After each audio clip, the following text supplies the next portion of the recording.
हर हर महादेव। सावन सोमवार की व्रत कथा। सावन सोमवार की कथा के अनुसार अमरपुर नगर में एक धनी व्यापारी रहता था। दूर दूर तक उसका व्यापार फैला हुआ था।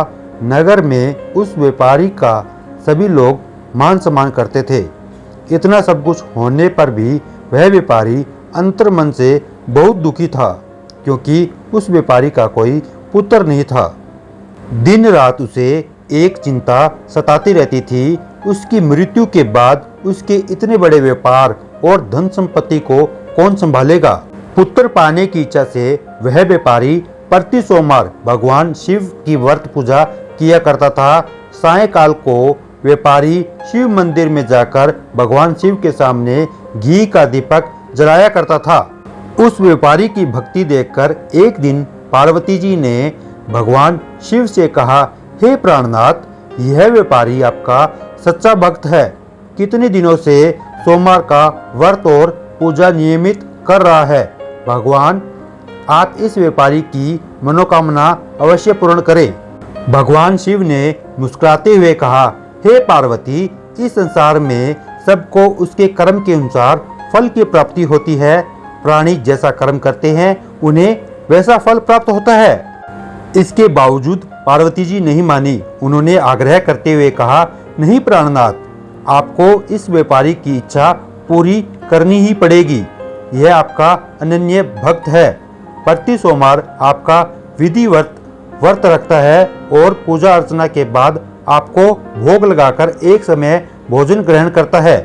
आपको इसे पुत्र प्राप्ति का वरदान देना ही होगा। पार्वती जी का इतना आग्रह देखकर भगवान शिव ने कहा, तुम्हारे आग्रह पर मैं इस व्यापारी को पुत्र प्राप्ति का वरदान देता हूँ, लेकिन इसका पुत्र 16 वर्ष से अधिक जीवित नहीं रहेगा।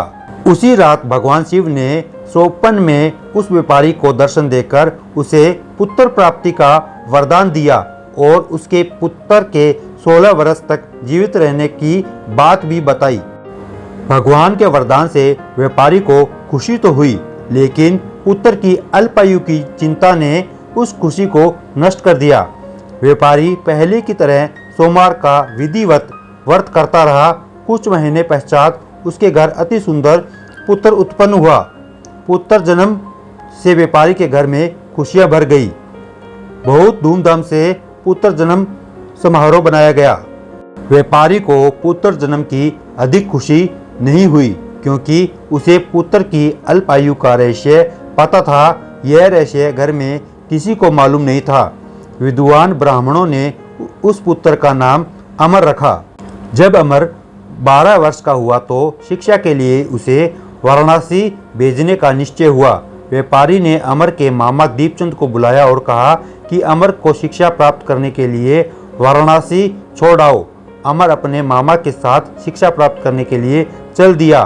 रास्ते में जहाँ भी अमर और दीपचंद रात्रि विश्राम के लिए ठहरते, वहीं यज्ञ करते और ब्राह्मणों को भोजन कराते। लंबी यात्रा के बाद अमर और दीपचंद एक नगर में पहुंचे। उस नगर के राजा की कन्या के विवाह की खुशी में पूरे नगर को सजाया गया था। निश्चित समय पर बारात आ गई, लेकिन वर का पिता अपने बेटे के एक आंख से काने होने के कारण बहुत चिंतित था। उसे इस बात का भय सता रहा था कि राजा को इस बात का पता चलने पर कहीं वह विवाह से इनकार न कर दे, इससे उसकी बदनामी होगी। वर के पिता ने अमर को देखा तो उसके दिमाग में एक विचार आया। उसने सोचा, क्यों न इस लड़के को दूल्हा बनाकर राजकुमारी से विवाह करा दूं। विवाह के बाद इसको धन देकर विदा कर दूंगा और राजकुमारी को अपने नगर में ले जाऊंगा। वर के पिता ने इसी संबंध में अमर और दीपचंद से बात की। दीपचंद ने धन मिलने के लालच में वर के पिता की बात स्वीकार कर ली। अमर को दूल्हे के वस्त्र पहनाकर राजकुमारी चंद्रिका से विवाह करा दिया गया। राजा ने बहुत सा धन देकर राजकुमारी को विदा किया। अमर जब लौट रहा था तो सच नहीं छिपा सका और उसने राजकुमारी की ओढ़नी पर लिख दिया, राजकुमारी चंद्रिका, तुम्हारा विवाह तो मेरे साथ हुआ था। मैं तो वाराणसी में शिक्षा प्राप्त करने जा रहा हूँ। अब तुम्हें जिस नवयुवक की पत्नी बनना पड़ेगा वह कान्हा है। जब राजकुमारी ने अपनी ओढ़नी पर लिखा हुआ पढ़ा तो उसने काने लड़के के साथ जाने से इनकार कर दिया। राजा ने सब बातें जानकर राजकुमारी को महल में रख लिया। उधर अमर अपने मामा दीपचंद के साथ वाराणसी पहुंच गया। अमर ने गुरुकुल में पढ़ना शुरू कर दिया। जब अमर की आयु 16 वर्ष पूरी हुई तो उसने एक यज्ञ किया। यज्ञ की समाप्ति पर ब्राह्मणों को भोजन कराया और खूब अन्न वस्त्र दान किए। रात को अमर अपने शयन कक्ष में सो गया। शिव के वरदान के अनुसार स्नेहावस्था में ही अमर के प्राण पखेरु उड़ गए। सूर्योदय पर मामा अमर को मृत देकर रोने पीटने लगा। आसपास के लोग भी एकत्र होकर दुख प्रकट करने लगे। मामा के रोने विलाप करने के स्वर समीप से गुजरते हुए भगवान शिव और माता पार्वती ने भी सुने। पार्वती जी ने भगवान से कहा, प्राणनाथ, मुझसे इसके रोने के स्वर सहन नहीं हो रहे। आप इस व्यक्ति के कष्ट अवश्य दूर करें। भगवान शिव ने पार्वती जी के साथ अदृश्य रूप में समीप जाकर अमर को देखा तो पार्वती जी से बोले, पार्वती, यह तो उसी व्यापारी का पुत्र है। मैंने इसे 16 वर्ष की आयु का वरदान दिया था। इसकी आयु पूरी हो गई। पार्वती जी ने फिर भगवान शिव से निवेदन किया, हे प्राणनाथ, आप इस लड़के को जीवित करें, नहीं तो इसके माता पिता पुत्र की मृत्यु के कारण रो रो कर अपने प्राणों का त्याग कर देंगे। इस लड़के का पिता तो आपका परम भक्त है। वर्षों से सोमवार का व्रत करते हुए आपको भोग लगा रहा है। पार्वती जी के आग्रह करने पर भगवान शिव ने उस लड़के को जीवित होने का वरदान दिया और कुछ ही पल में वह जीवित होकर उठ बैठा। शिक्षा समाप्त करके अमर मामा के साथ अपने नगर की ओर चल दिया। दोनों चलते हुए उसी नगर में पहुंचे जहां अमर का विवाह हुआ था। उस नगर में भी अमर ने यज्ञ का आयोजन किया।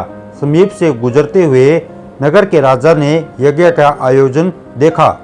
राजा ने अमर को तुरंत पहचान लिया।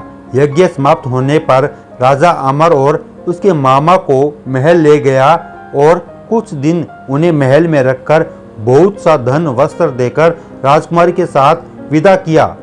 रास्ते में सुरक्षा के लिए राजा ने बहुत से सैनिकों को भी साथ भेजा। दीपचंद ने नगर में पहुंचते ही एक दूत को घर भेजकर अपने आगमन की सूचना भेजी। अपने बेटे अमर को जीवित वापस लौटने की सूचना से व्यापारी बहुत प्रसन्न हुआ। व्यापारी ने अपनी पत्नी के साथ स्वयं को एक कमरे में बंद कर रखा था। भूखे प्यासे रहकर व्यापारी और उसकी पत्नी बेटे की प्रतीक्षा कर रहे थे। उन्होंने प्रतिज्ञा करके दी कि यदि उन्हें अपने बेटे की मृत्यु का समाचार मिला तो दोनों अपने प्राण त्याग देंगे। व्यापारी अपनी पत्नी और मित्रों के साथ नगर के द्वार पर पहुंचा। अपने बेटे के विवाह का समाचार सुनकर पुत्र वधू राजकुमारी चंद्रिका को देखकर उसकी खुशी का ठिकाना न रहा। उसी रात भगवान शिव ने व्यापारी के स्वप्न में आकर कहा, हे श्रेष्ठी, मैंने तेरे सोमवार के व्रत करने और व्रत कथा सुनने से प्रसन्न होकर तेरे पुत्र की लंबी आयु प्रदान की है। व्यापारी बहुत प्रसन्न हुआ। सोमवार का व्रत करने से व्यापारी के घर खुशियां लौट आई।